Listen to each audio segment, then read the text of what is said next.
ఇవాళ వచ్చేసి బోటీ ఫ్రై చూపిస్తానండి. దానికి కావాల్సిన ఇంగ్రీడియంట్స్ బోటీ కిలో తీసుకున్నానండి. ఇలా ఫ్రెష్ చేసుకున్నాము. ఆనియన్స్ ఒక 4 తీసుకున్నాను, ఇలా కోసుకున్నాను. 5-6 పచ్చిమిర్చి ఇలా చీల్చుకున్నాను. ఇప్పుడు తయారు చేసే విధానం కడాయి పెట్టుకొని నూనె ఒక 3 స్పూన్ల నూనె పోసుకుంటున్నాను.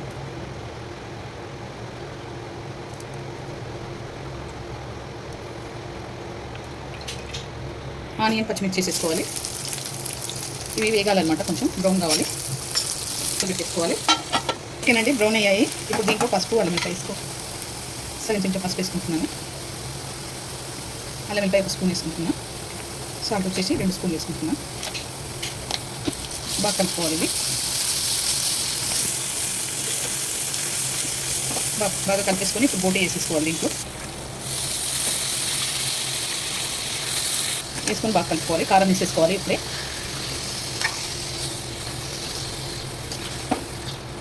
కారం వచ్చేసి ఒక 4 స్పూన్లు వేసుకుంటున్నాను.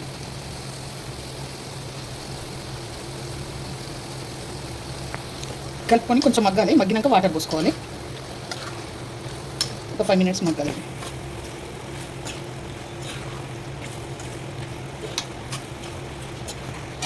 మూత పెట్టేసుకుంటున్నాను. 5 మినిట్స్ కావాలి. ఇప్పుడు ఒక గ్లాస్ వాటర్ పోసుకుంటున్నాను అండి. పోసుకొని మూత పెట్టుకోవాలి. ఓకేనండి, ఇది దగ్గరికి అయింది. ఇప్పుడు దీంట్లో ధనియాల పొడి వేసుకుంటున్నాను. 1 స్పూన్నర ధనియాల పొడి, 1 స్పూన్ గరం మసాలా వేసుకుంటున్నాను.